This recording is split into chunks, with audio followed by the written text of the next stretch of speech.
Right now, my children are enjoying their holiday until the end of the month. We have to be together on this one.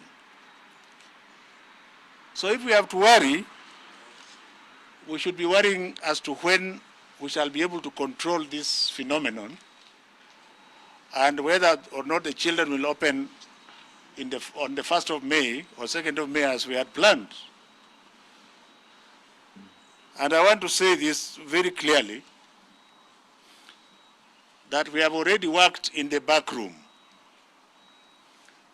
and we have certain scenarios which I shall not divulge to you at this time, because those scenarios also depend on how we are seeing my brother Kagwe proceeding with the coronavirus.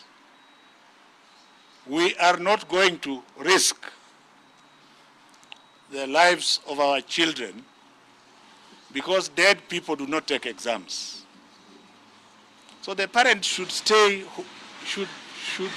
remain calm